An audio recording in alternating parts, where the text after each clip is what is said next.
alim, nabi, rasul, kenapa mereka minta hidayah? Kalau yang jahil sudah, yang baru separuh ilmu sudah, yang sudah berilmu tidak beramal sudah, yang meyakini yang batil sudah. Sekarang kita tanya, kenapa nabi tetap minta hidayah?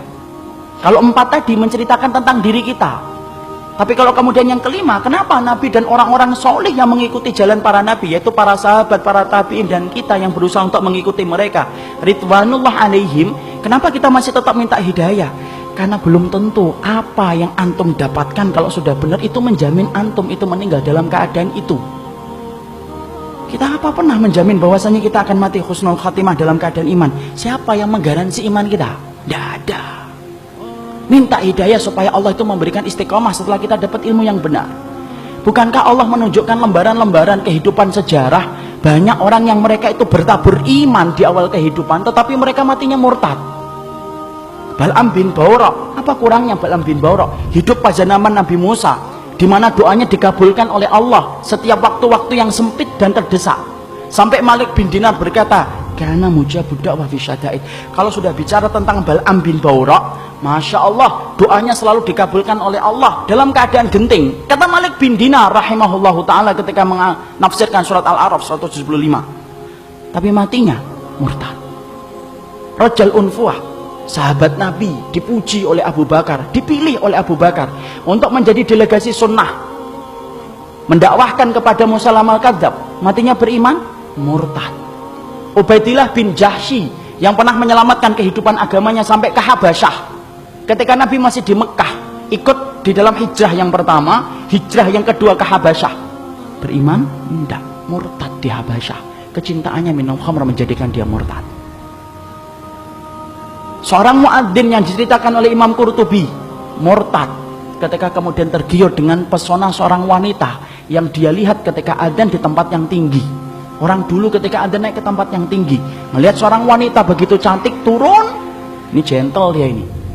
Turun, dia katakan dia cinta sama wanita itu. Wanita itu berkata, tidak bisa kamu ini, nerima kamu, karena kami Nasrani dan kamu Muslim. Loh, dengan apa saya bisa diterima? Berpindah kepada Nasara. Pindah, ikhwan.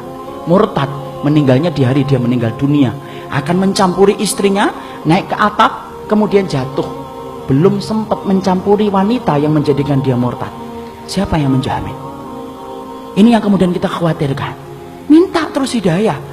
Kenapa kita minta hidayah walaupun kita itu sudah memelihara jenggot, sudah kemudian ngaji, istri kita sudah kemudian berhijab yang syar'i, kegiatan kita sering datang ke kajian ilmu, bertemunya kita dengan orang yang solih, terus kita menjaga hangatnya iman. Tapi kenapa kita tetap minta hidayah walaupun ikhtiar sudah kita lakukan?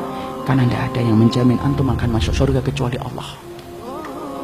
Ya, makanya sampai dikatakan oleh Rasulullah, ada di antara kalian, fa inna ahadakum la ya'malu bi amali ahlil jannah hatta yakuna bainahu wa bainaha illa dhira'un fayasbiqu alaihi alkitab fayamalu bi amali ahli nari hatta yadkhuluha.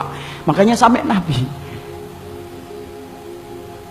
beliau bersabda, ada di antara kalian yang melakukan amalan surga sampai antara dia dengan surga tinggal sejengkal, tinggal sejengkal ikhwan. Satu amalan tak langsung masuk surga itu harusnya, tapi ternyata catatan takdir mendahului apa yang dia lakukan. Lalu kemudian di akhir kehidupannya melakukan amalan penduduk neraka hatta yadkhuluha, sampai dia masuk ke neraka itu. Ada pula yang sebaliknya, fa inna ahadakum la ya'malu bi amali ahli nar hatta yakuna bainahu wa bainaha illa dhira'un fayasbiqu alaihi alkitab fayamalu bi amali ahli jannah hatta yadkhuluha.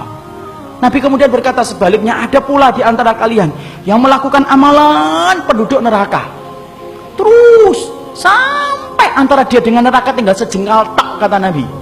Tetapi catatan takdir mendahului apa yang dia lakukan. Dia melakukan amalan penduduk surga sebelum meninggal dunia, lalu kemudian Allah masukkan ia ke dalam surga. Antum tahu Usairim bin Abdul Ashhal? Usairim bin Abdul Ashhal, seseorang sahabat yang dikatakan oleh Nabi sebagai penduduk surga, tapi keningnya tidak pernah dipakai untuk bersujud kepada Rabbnya. Karena apa? Masuk Islamnya belum ada 24 jam. Ketika dia masuk Islam mengucapkan syahadat, dia bertanya, sholat? Belum waktunya sholat. Apa yang saya lakukan? Ayo berjuang bersama Rasulullah. Berjuang bersama Rasulullah SAW dan para sahabat. Ketika kemudian dalam peperangan tersebut Allah takdirkan dia meninggal dunia. Ketika meninggal dunia, Maka rame para sahabat membicarakan tentang Usair bin Abdul Asyad. Sampai Abu Hurairah berkata, inilah penduduk surga yang belum pernah menempelkan keningnya untuk mencium bumi bersujud kepada Allah. Itulah Usair bin Abdul Asyad. Siapa yang jamin, ikhwan?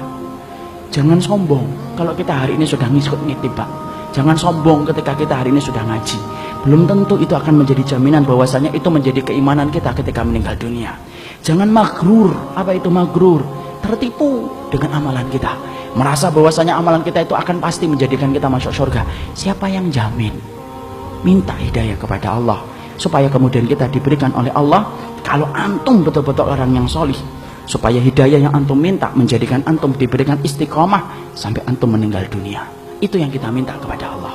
Inilah pentingnya hidayah. Makanya di dalam kehidupan kita sampai Allah terangkan doa yang pertama bukan doa meminta ampunan. Doa yang pertama bukan meminta surga. Doa yang pertama di dalam Al-Quran bukan meminta perlindungan dari neraka.